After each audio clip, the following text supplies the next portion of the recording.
What's up, y'all? How y'all doing? Good evening. Good evening, everybody. Don't look at my shirt. I am not disturbed. Okay. How y'all doing, now? How y'all doing? Welcome to the Mac Report. Welcome to the Mac Report. I am Elder Armand, and this is Prophetess Lakeisha, where we come to report the good news of our Lord and our Savior, Jesus Christ. That's right. Father. And I'm really excited about today's topic. And I always like, Lord, what do you want us to get? Because we be the first partakers of the word before we bring it out. But it was like, okay. And I had something, and I was like, okay. But one of our, at church, it's our Women's Month. So one of the young ladies brought the word. And what she said has stuck with me. It was like, wait, what? You know what it is, but it was like that was stamped. And it was God has history. History. He got history. But if you look at it, look at the spelling of the word history. His story. Yeah. So he got history. He got a track record. So I was like, okay, I got it. But with that history, he never fails. So it was like, and with his track record, he never fails. So our good news on today is that what? If he did it before, he can do it again. He can do it again. And I'm going to be honest with y'all. So far, Prophetess over here has been the brainchild behind our topics, which is not a bad thing. She gives it to me, and I've been feeding off her. I know I'm gonna have my times, but I believe the Lord is doing something new in her, and I like it. Yeah, because I was quiet. I'm still quiet. He's bringing her out of that. He's bringing her out of the quiet place, and he's putting me back in the quiet place. Anyway, but seriously, if he's done it before, he'll do it again. And Ty Tribbett has a song that if he's done it before, he'll do it again. And you know what? This song, and if you listen to the lyrics of the music, he's the same guy right now. He's the same guy back then.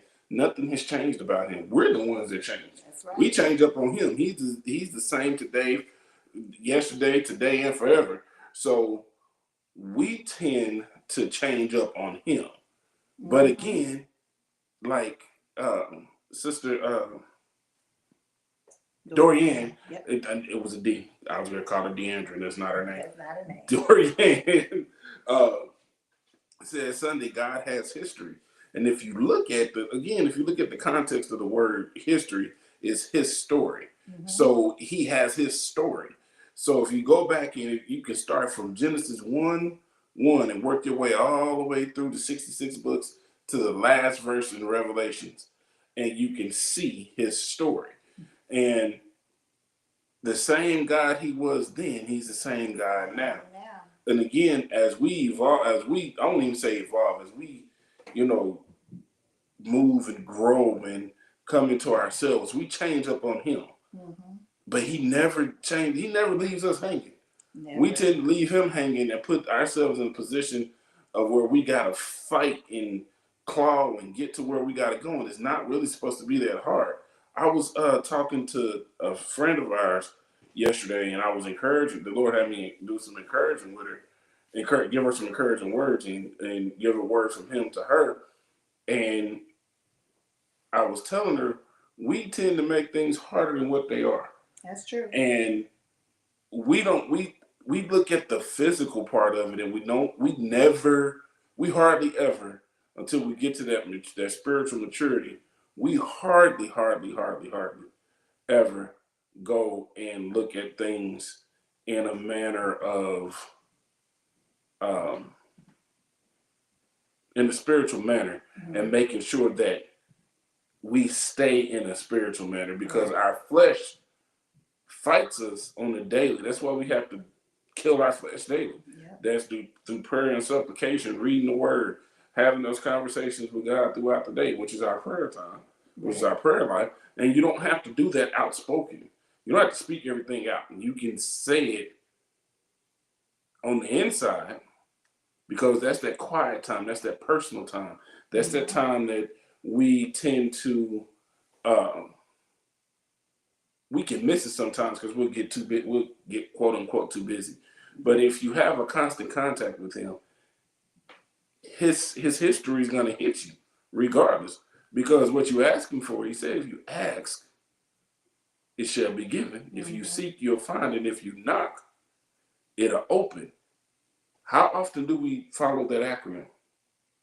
ASK.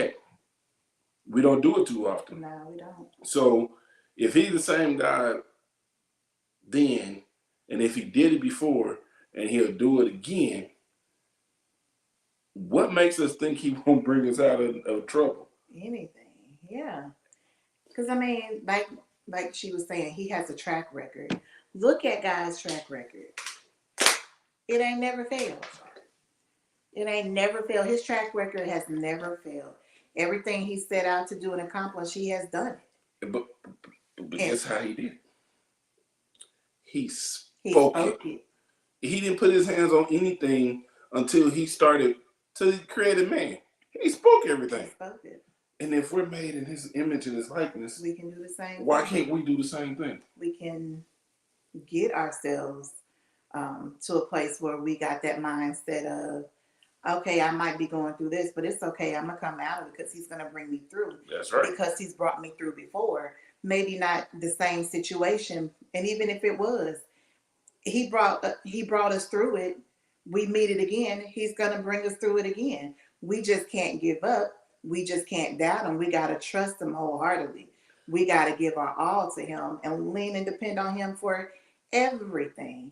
Because if we're doubting him, then what is the point? You know what I'm saying? It's like if you doubt God, then you don't need to have a relationship with him. I don't want to be in a place where I can trust you with some things. I want to be able to trust you with everything. And we can trust God with everything. He's the one that created us. That's right. He's the creator of everything. So he holds everything in his hands. Why not trust him? We can't fight the battles by ourselves. We need him to help us fight the battles. We can't get through whatever circumstances or situations that we may come across or come up against. We need him to help us through that. He's the one that goes and fight our battles for us. We just got to stand still and see his salvation. We got to stand still, keep our mouth shut, let him show for himself. Let him show himself. And I was doing a survey or something, and it asked what was my worries, about, financials and stuff like that. Or I'm like, and I had to really think about it. I don't have any. And I don't have any because my trust is built on nothing less but Jesus' blood and his righteousness. So if I'm trusting and believing in him and he's leading and guiding me, what's there to worry about? Why not understand that if he did it for them, he'll do it for us? And I told somebody else that too, that was going through a situation. I was like, if he did it for us, he'll do the same thing for you. We have to learn to trust the process. That's where our faith is built at. And that's where our trust in him and belief in him is built at. Because what we tend to do is we look at the situation in front of us through our physical human eyes, and we miss the visuals that come through the spirit realm. Because what happens is he'll show you your future. He'll show you where you're going. He'll show you your next steps. It's up to you to accept it and move like he say move. Because when he say move, he means move. So he'll give you specific instructions. Be quiet, don't say nothing to nobody. Follow what I tell the Holy Spirit to tell you to do. Let the Holy Spirit lead you where to go. Let the Holy Spirit guide you on how to do it. And let me cook. If you can get those 5 things together, then what happens is things just roll. Okay, so you said let him cook. Everybody don't know what let him cook means. So we visited our aunt's church where my sister goes over at I just draw a blank on the name of their church. Favor Nation here in Virginia. They're located in Norfolk, and we went to their service, and the pastor brought the message. It was basically let God cook, and that has stuck with us because you got to let him cook. You got to let him do what he do. Exactly. Let him go do what he doing. You quit trying to put it in your hands. Right. You don't go in the kitchen and when you go to a restaurant, you don't go in the kitchen and tell the chef how to cook your food. No. You record a steak, for instance.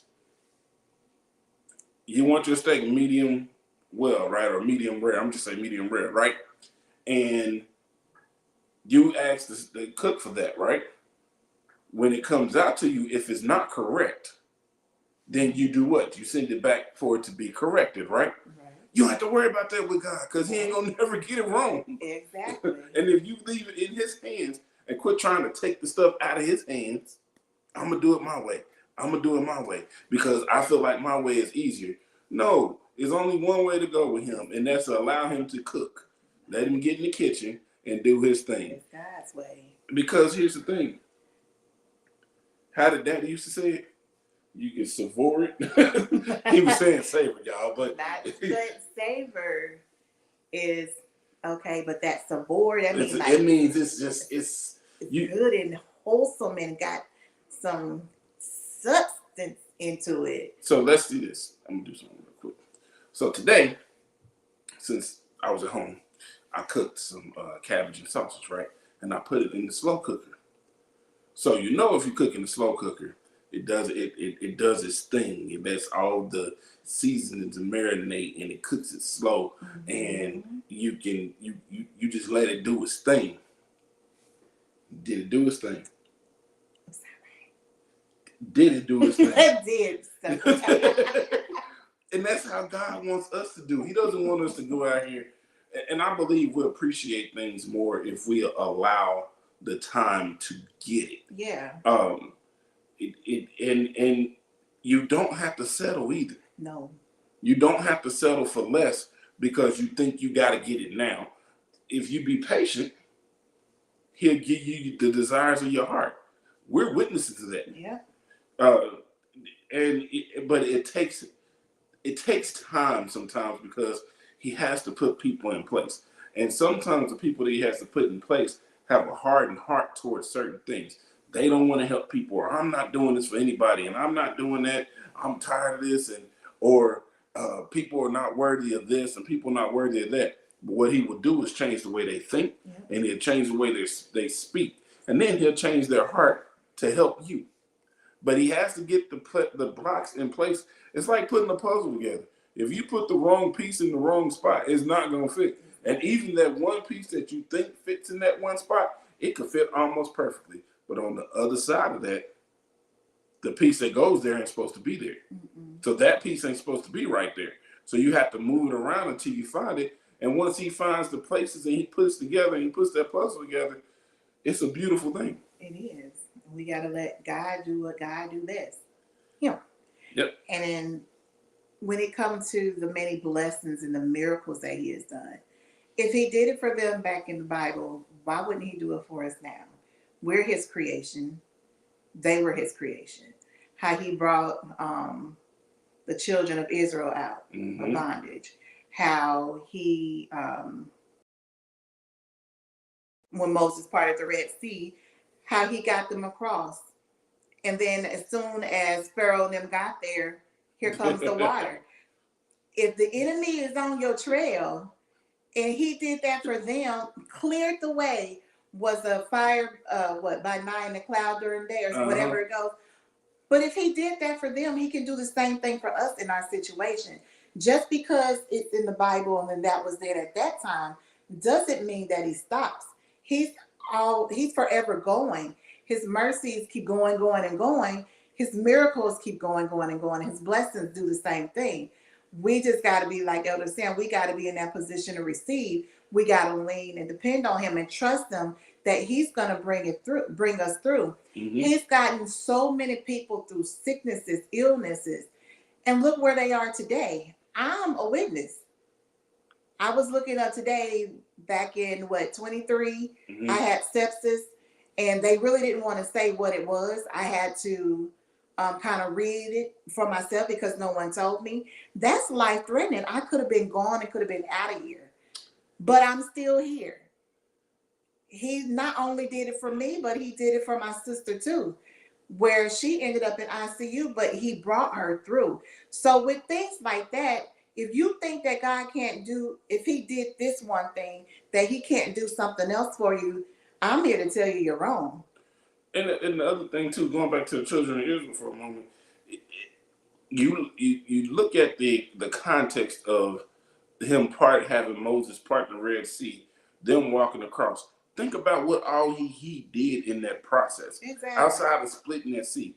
They didn't walk across in mud, they walked across on dry land. And then he allowed Pharaoh and his army to go down in there on the dry land. They thought they was gonna get all the way across, but as soon as that last person crossed, he to have Moses turn around and drop his staff, and then boom, the water took him out. He will do the same thing for Absolutely. us, and it's not saying that God will like destroy all of your enemies and he's going to kill them and do all this stuff.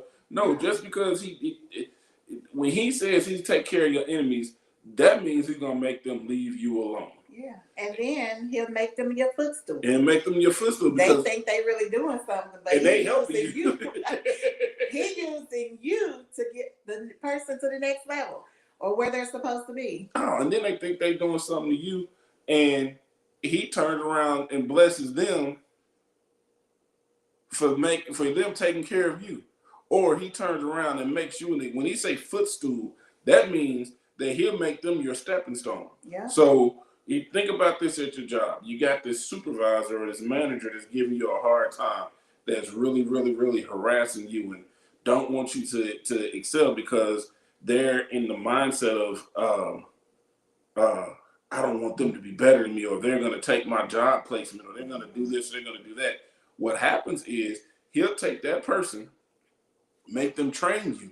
And like I've said it before, he would, if you don't get it right and do it the way he asks you to do it and the way he's planning for you to do it, he will put you in a position where you're training your replacement. And that's what he does in these companies sometimes. He'll train the replacement. I had an issue at a job one time, and I was talking to my dad about it, and I was like, okay, Dad, I need you to help me pray through this because I don't know what they're doing. He said, if they keep messing with you, the building going to shut down. If they keep bothering you, the building going to shut down. I got sick. In the emergency room, you know, they have emergency surgery, and my supervisor was trying to get me fired. Before I came back, she was gone for stealing time for somebody else. Then I came back to work. My manager said, go home because you back too soon. She tried it again after they wrote her up. They terminated her permanently. You can't come back. Don't try it. Later on, I got through that process, but I was still having a few issues. I get a phone call because they gave me FMLA. I had to take a day off. You're messing up this. And I asked, like, how am I one person? Are you coming back? Yeah, I'm coming back to work. Well, you need to make a decision because we need you here tomorrow because you messing up our something they said, our numbers. Okay. Pray about it. Okay, Lord, what do I do? And I remember Dad telling me they keep messing with you. Their building gonna be shut down. I resigned, walked away. A year later, building was closed. And that's just how he'll do. He'll work it for you that way. Mm-hmm. And it's not that he's not vindictive, but he takes care of his people. He takes care of his own. Yes, he does. And it's like, if we sit and really look back over all that we have been through in our life and see where we come to where we are now, and it's like, sometimes you're sitting like, how did I really get through this? It was nothing but God. God did it for us. He got us through it. Mm-hmm. When we are in storms and things like that, or whatever the case may be, it's not that we are getting in there and we get stuck and we just, whatever it is, we just sit in it and it's just that. No, only way it's going to be that way is if we allow ourselves to get in there and we sit and just give up on everything. We can't give up on God because he's not going to give up on us. So when we go through things, that's the key word. When we go through things, you're going through, that means you're coming out of it. And then it'd be like it's his story, it'd be your testimony, how God had brought you from this place and put you into this place. Now that's the encouragement for somebody else. If he did it for me, he'll do the same thing for you. That's because he loves us. That's just how much he loves us. Even though sometimes we definitely don't deserve it. Man. Because of the things, the stupid things. Our thoughts alone get us in trouble. Yeah, the stupid things that we do, the things that and situations we put ourselves in, what nobody else but us, but he's still there and he will still do for us if we just trust and believe him. I don't care what you're going through. It may be small to you, but anything that we go through is not small to God because we are his children. And we do that with our own children. I don't care if you just kind of scratched my baby on the arm. Hey, that's a big old scratch. Or that little bitty fly. No, that was a dragonfly, a horsefly. That was too big. No, that was a cicada. That was, yeah, I ain't about to go through that. But that's just how God sees us. And who wouldn't serve a God like that? Who wouldn't love a God like that? That is going to take care of you. That's going to always be there. That's going to help you through. He got our back. He got our back. When friends and family don't got our back, God always got our back, unless we turn our back on him. But he'll still be there. But remember, we are the one that turned our back away from him. And that's not a good thing. I don't want to be out of his presence. I don't want to turn my back on him because he's done too much for me not to trust him. He's done too much for me to just give up and just like whatever, gone and try to. I can't figure stuff out on my own. All we got to do is follow the instructions. And I was just reading something here, Psalms 126, 1-6. This entire psalm speaks of God's past work of restoring the captive of Zion and ends with a prayer for him to repeat this action of restoration. He will restore us. Mm-hmm. If we lose it all, he'll restore us. But 9 times out of 10, if we're his children and we're really diligently serving him, and we put in the work that he required, that he gives us to do, because, faith without works is dead. So if you walking in faith, you got to put some work behind that faith. So what happens is once we put in that work, sometimes he got to strip you of the old so that you can receive the new. Yeah. And if because we're tangible, sentimental people. So if we get something, and especially we worked hard for it, we don't want to give it up. And he's saying, get rid of it so you can get new. My dad used to have a saying, and he would say, in order to get something new, you got to get rid of the old. So throw that old furniture out. If you got to sit on the floor for a little bit, sit on the floor. If you got to throw that mattress out, sleep on the floor. Yeah, we kind of a little bit. But sorry, y'all. A new day is coming tomorrow. But I thank the Lord. Yes, because this is y'all see next week. Anyway, but I want to read this psalm because it says a joyful return to Zion, a song of ascents. Yeah, ascents. Okay, I want to make sure I have the word right. But this is Psalm 126, verses 1-6. Put that in the comments real quick. So it says, when the Lord brought back the captivity of Zion, we were like those who dream. Then our mouth was filled with laughter and our tongue with singing. Then they said among the nations, the Lord has done great things for them. The Lord has done great things for us, and we are glad. Bring back our captivity, O Lord, as the streams in the south.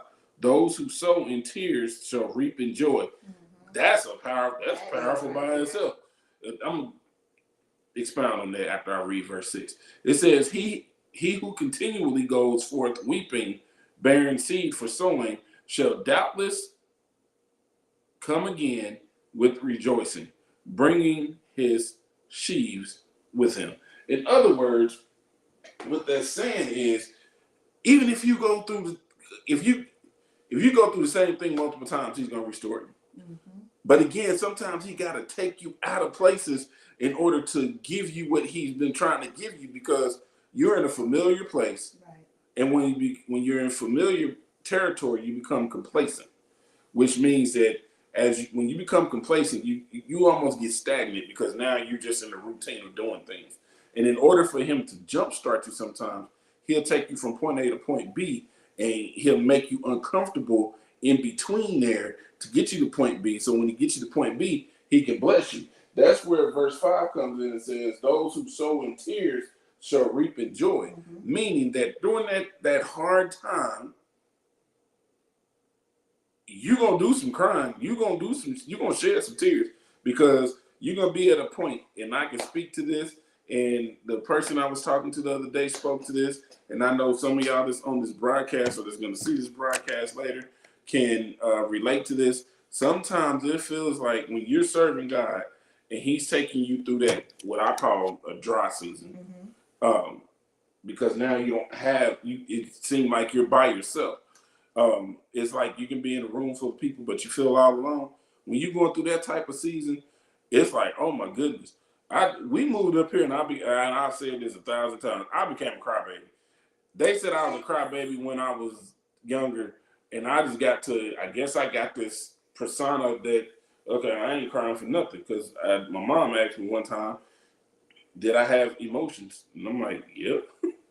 But what am I crying for?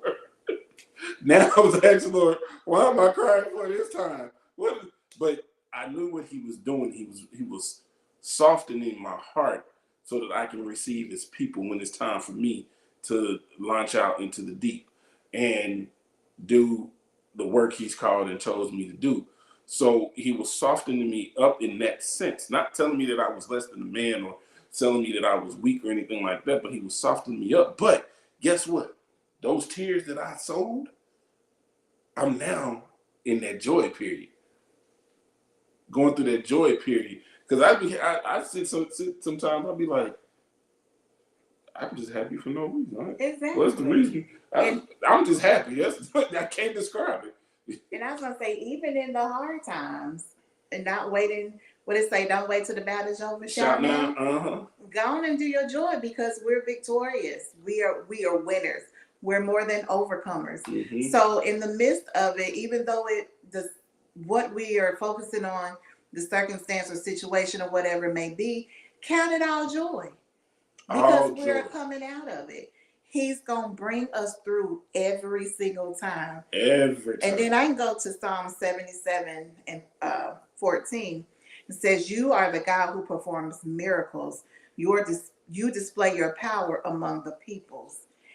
It identifies God as a miracle worker in which he is. He got history. He got a track record. He got a story. I can't say he's a runner. He's a track star. So, yeah. Girl. But he's got a track record. His track record it speaks for itself.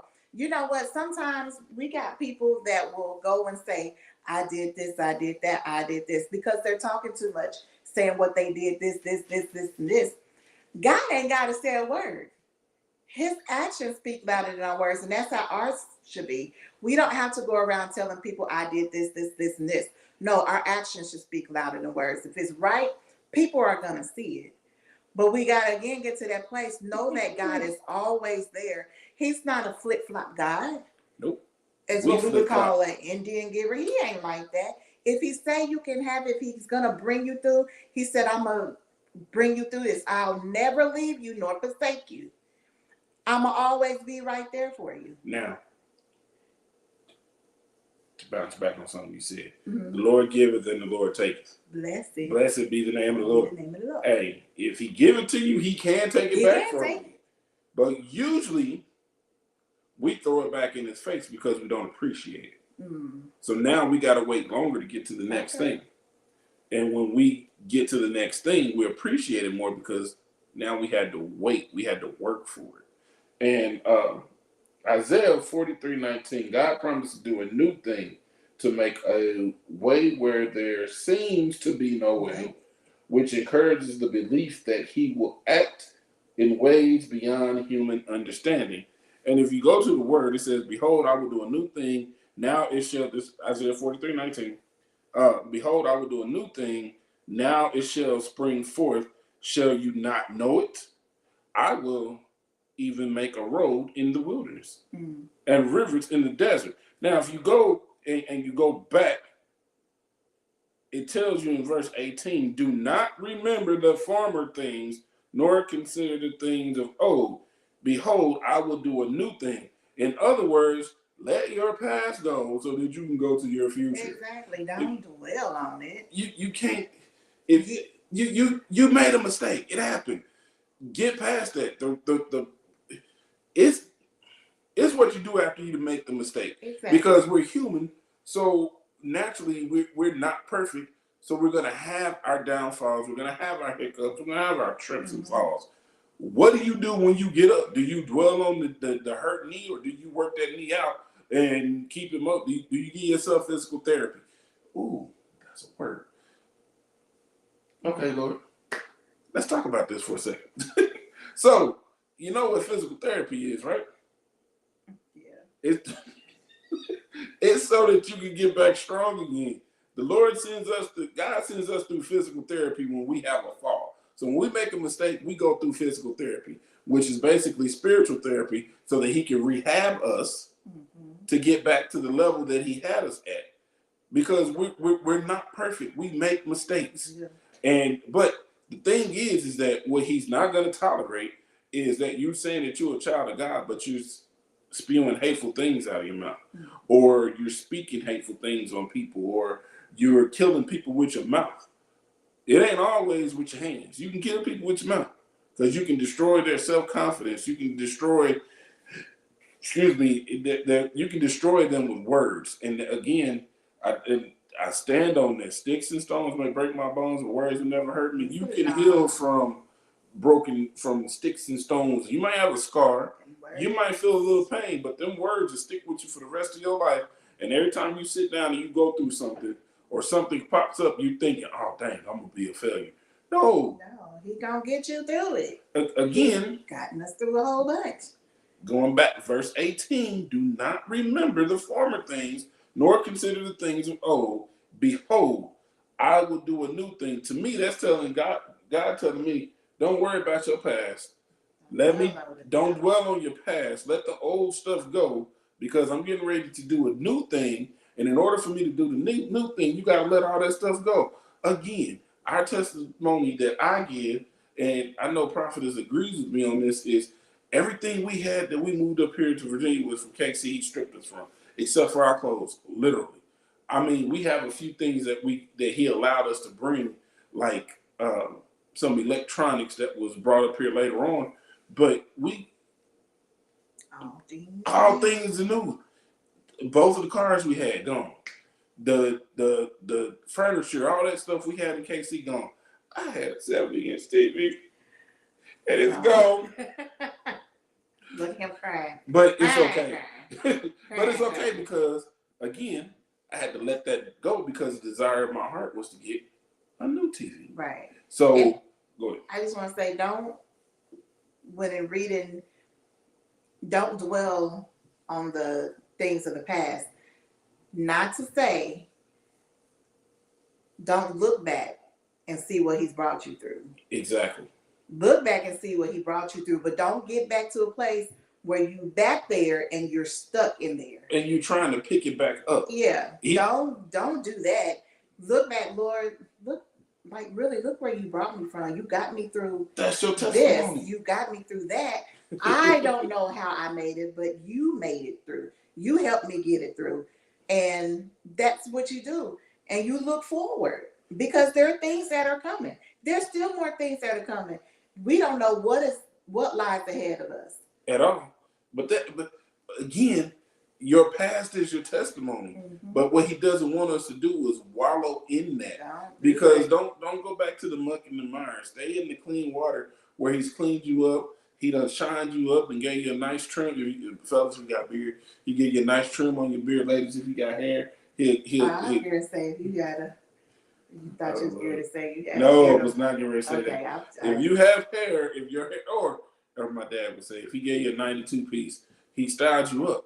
So what he's doing is cleaning you up from top to bottom, so that he can present you to the world, especially if you got a calling on your life. Exactly. You gonna go through some stuff because you gotta be able to help the people. You can't. For me, this is just me. You can't help me if you haven't been through it. Hey, Dad taught us that. You can talk about it, but until you have actually been in and experienced it, you become more effective because you've been in it. And he's brought you through, so that testimony is more powerful than somebody coming just saying he'll get you out of it. No, well, show me, help me, let me see. Tell me how he brought you through. Tell me how he got you out of the depression that you was in. Tell me how he got you off the streets that you was out there, deep out there. How did he get you out of there? And I know if I was in the same position, that gives me hope, because if he got you out of it, and I may not have been in deep like you were, he got you out of it, then I know he can take me out of it. And here's the thing. And it's the trickle down effect. Yeah. And it goes on. That's why I was saying, what you're showing me is your actions on how he brought you out. And I'm looking at that from where you came from. So I know that tells me, okay, he did it for them. He'll be able to do it for me. He will do it for me. And somebody else is seeing that. But we got to hold on to it. And we ain't got to worry about it. And then the thing with that too is, while I'm looking at what you went through and you're giving me your testimony of how God brought me through, it makes it easier on me. While I may still be going through it, I know my outcome I know there's an outcome for me, because you've been through the same thing I've been through that I'm going through now. You can talk me through it. You can pray me through it. Yeah. You can help pull me through it. And that's what our jobs are as followers of Jesus Christ. I want to say Christians, but people use that word so loosely that it's ridiculous, because they can say they're Christians, they can say Jesus saved them, but their actions and their words, what they're speaking, it doesn't match. So as being a follower of Jesus Christ and believing that he saved me, and trusting God and being infilled with the Holy Spirit, as a leader, I feel like I would get in trouble if I didn't share my testimony, or if I didn't give somebody a way to get through, if I didn't help build somebody else's faith up through what they're going through. Because we all, literally, if you think about it, that saying that there's 6 degrees of separation, there's literally probably less than that of separation between what I've been through and what you might go through. Or we could have been going through the same thing at the same time, and I just came out before, so I can be the example of how to get through it, so I can help you get through that process. Because we're all supposed to come together as a unit and lift each other up. We're supposed to pull each other up by our bootstraps and run towards Jesus. I mean, think about it. If you go back and you look at Gideon with the 300, that man had 30,000 soldiers out there. The Lord told him to take all of them to the edge of the river and make them drink in groups. Take the ones that while they sipped, they watched. Because if you go in the jungle and you're at the edge of a river and that lion is drinking, even them other animals, most of the other animals, giraffes, when they're drinking, they're watching, because they're looking for predators. I'm watching everything. I'm watching everything. I rarely miss anything, but just because I don't say anything about it don't mean I didn't see it. And what happens is when he told him that, he took 300 and defeated, I think it was 100,000. It was a bunch of them he defeated. I don't know the exact numbers off the top of my head, because that part I don't remember. I just know when he said that he defeated the other army with 300 men, I was blown away. Because I'm like, that was nobody but God. He set it up that way. And he'll set us up the same way. But we got to trust the process. And if he did it for Gideon, why wouldn't he do it for us? If he did it for Moses, why wouldn't he? People people tell the story of Job and they dwell on it. They always look at the material and how he lost his family and how, one after another, people were coming to him. Every time he turned around, it was something different. It was something different, something different. But think about this.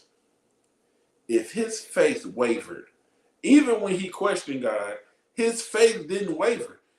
He was just like, why was I even born? I mean, how many times have people said that? Why was I even born? Because this does not make sense to me. Why I got to go through this? It makes sense to God. That's all that matters. And if he can take Job through everything he lost, and he gave him double, probably, really, honestly, it was more than double for his trouble, because he made his friends that mocked him, talked bad about him. His wife just, she had to go. Yeah. But he made his friends that talked about him and dogged him out and ridiculed him, he made them replenish most of what he had. And then he gave him on top of that. So, what's wrong with us now? I mean, that's a serious question. What is wrong with us now? Everything that is in the Bible did not stop at the Bible. It didn't. It didn't stop at the Bible, and that was it. And the reason why I say that is the miracles and the blessings didn't stop just in the Bible. True. It carries on. We're in it now because we're reaping that. Yep. And the reason, if you think that everything stopped in the Bible, no, because even those that were hard-headed that was in the Bible, the things that they were doing is the same thing that people are doing today.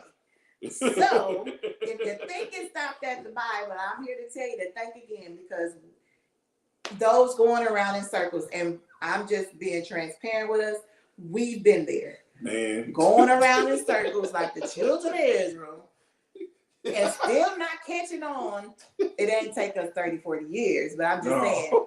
But we have been, and I know we're not the only ones that have been going around in the circle. I'm telling y'all. So everything that's going on, that went on back then in the Bible, is still going on today. So if that is going on, he's been performing miracles. He's been healing. He's been delivering. He's been saving. It's the same thing today. If he did it then, he'll do it now. And then the other thing too, that stands out to me is all the stuff that they were doing now, people are doing then, people are doing now. It's just like 8 million times worse, because people have no reverence for God. They don't. They've lost their reverence for God. And that is what the problem is. It's just like Sodom and Gomorrah. They lost their reverence for God, and they did what they wanted to do, and they disrespected God. It's so much of that going on now, and people think just because they said they're saved, it's a daily thing. It's not just I'm saved now and then boom, all of a sudden you're living this miraculous life. No, it don't work like that. You have to have request. You have to ask for an infilling of the Holy Spirit on a daily basis, because if not, your flesh will creep up and will take over, and then you're looking like, how did I get back here? Because you didn't follow the instructions. And what's crazy is people say the saying history repeats itself. It really does. I mean, look at fashion. I was going to say that. Fashion is repeating itself now. Those clothes that they was wearing in the 70s is back now. Believe it or not, it's back now. It's just fashionably acceptable now because it's considered stylish. Then it was stylish, but now it's like, okay, this look, we're gonna try this, and then boom, what do you have? I'll take, and this is no promotion to him because he's not paying me for this, but Air Jordans, they repeat themselves. They repeat themselves, and it's because every generation has fallen in love with those shoes. Mm-hmm. They're comfortable, they're durable, and they last. And they're stylish. So what people do, they buy them. Most of the people buy them for the name, but just say they had them because it ain't that deep. I'm a shoe head, and I think I got one pair of Jordans out of my whole life. I think I've had 3, maybe 4 pair. I just don't, it ain't that deep. I'll catch them on sale or something like that. I didn't say I wouldn't buy shoes. I'm just talking about the Jordans. If I can get them for a deal, then I'm going to buy them for a deal. But you know I ain't about to go pay $250, $300, $400 for a pair of tennis shoes. I'm not doing that. We don't do that. I might do one. The max I might go is $200, and that's because I just can't wear cheap shoes. I've tried it. It doesn't work. So I had to get away from it. But even then, what do? I pay for them in installments, right? I don't just go throw $200 down on shoes. I pay for them in installments. But I say that to say this, and I got on a little tangent there, my bad. Mm-hmm. But I say that to say this: we have to trust God in everything that we do. Everything. If not, our history will repeat itself.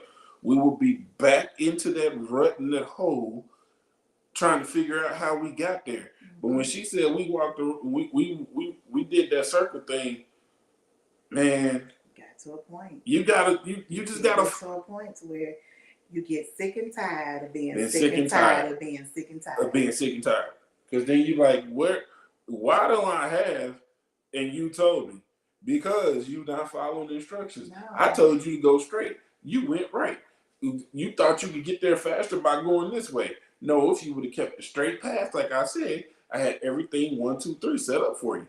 But no, you wanted to turn right and go that way. Now I got to bring you back so that you can get on the right track. And so I can bring you through it, bring you through the process. Yeah. You did not trust my process that I had for you. It was just to make you stronger.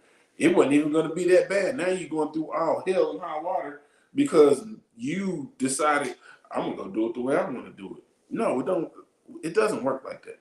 And now also just a reminder, he takes care of his own. Yes. But we got to remember one thing in all of that.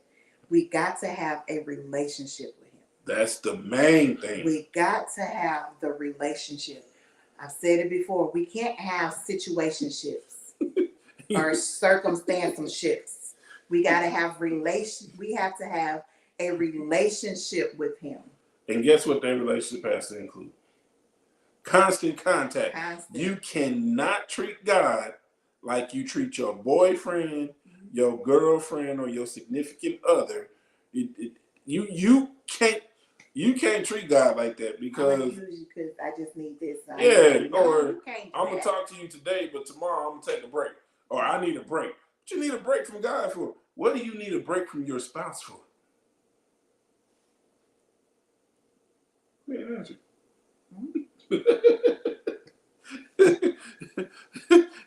And don't man, he on my nerves. No, he do sometimes, and I know vice versa. But that's just the thing. You still love me. True.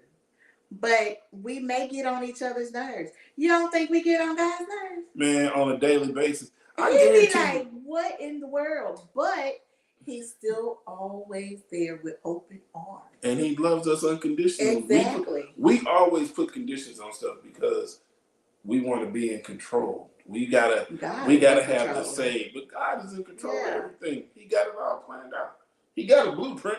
We just gotta follow it. We gotta follow it. Blueprint. We gotta follow it. And look in there. If you don't think what we saying is true, if you ain't never read it, pick it up and read it. Something what you can understand, the translation as far as the Bible that you understand, it's in there.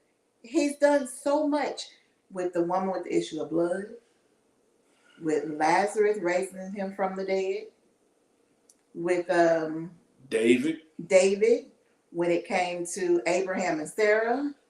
If all of his promises are true, if he say he's going to be there with you, if he say he's going to bring you through it, he'll be there. Again, the main thing, have a relationship. Remember, he said he'll never leave us nor forsake us. That right there should tell you he ain't gonna leave me. He got my back. Front, side, up, down, whatever it is, he got my back and he gonna bring me through anything. He got me through this. Okay, this is coming up against me. I ain't got no need to worry because he gonna bring me through. Well, don't do that. He gonna bring me through it again. And that was something that I had struggled with before, was the worrying about it. Even though I said, okay, I'm not gonna worry about it, but then late in the midnight hour, I found myself worrying about it, but I was like, what I need to worry about it for? Because I can't fix it. I can't get me through this situation. God has to work the situation for himself to show me who he is, and show others that God is in control and he gets the glory. It's not us. When he brings us through things, it's not that we get the glory. We can't take any glory or credit for the things that God do.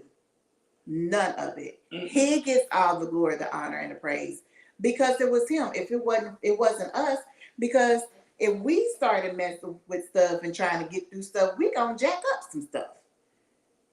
Because we done jacked up some stuff. But we've gotten through that.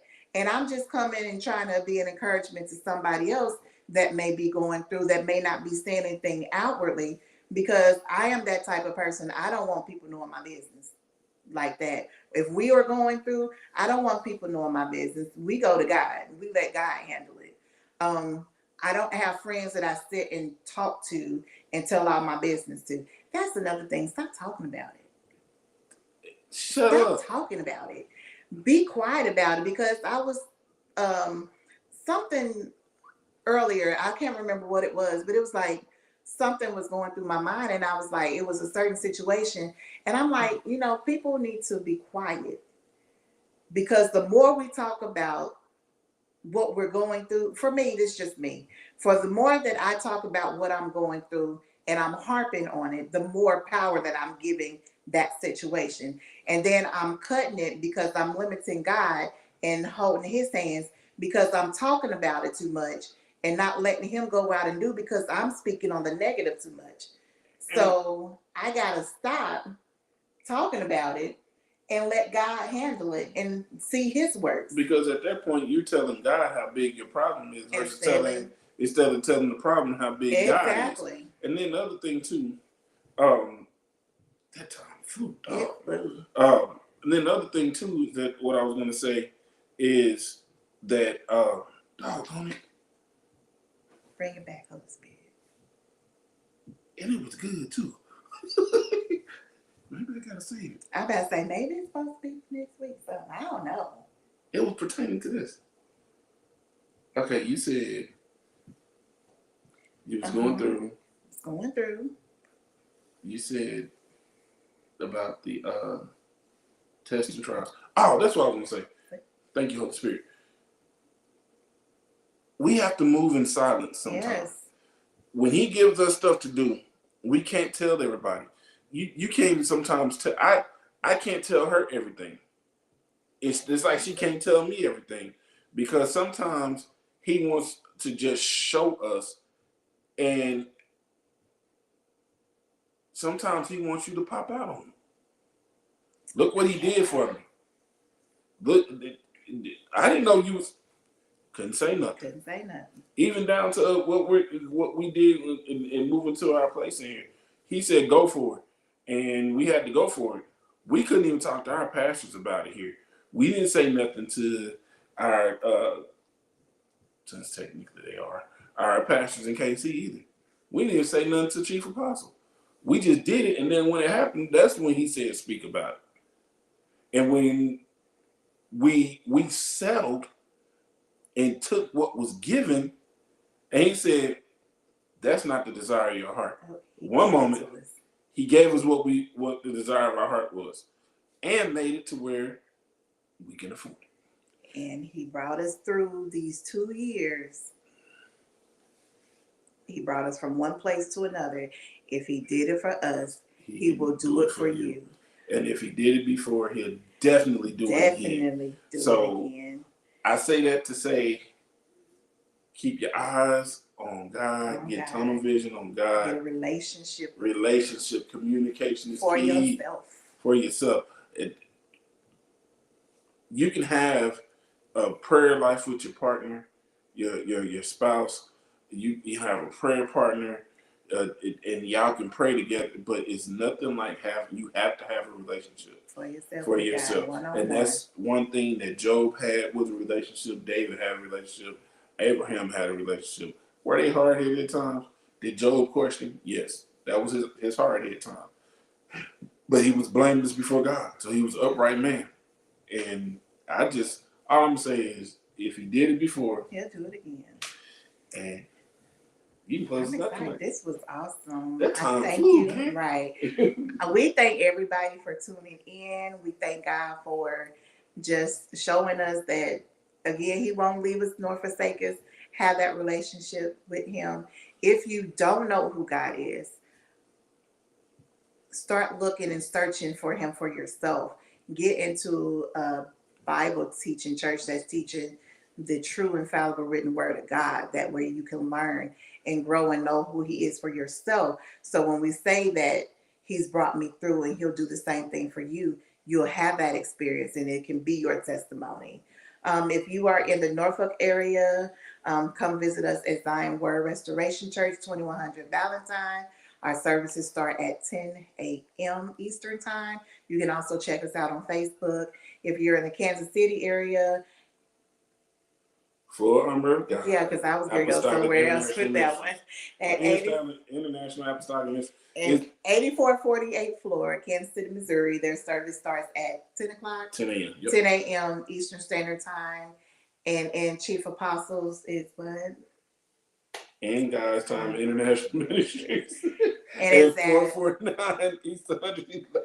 I had to remember. I was going to say, but I didn't want to be wrong. I remember and you forgot it. Her service time is 12 p.m. Central Time. Yeah. We thank you guys again for joining us tonight on the Mac Report. We look forward to seeing you guys again next week. Yes. So we can share some more good news with you. Good news. Now, I want to say this real quick before we get off the air.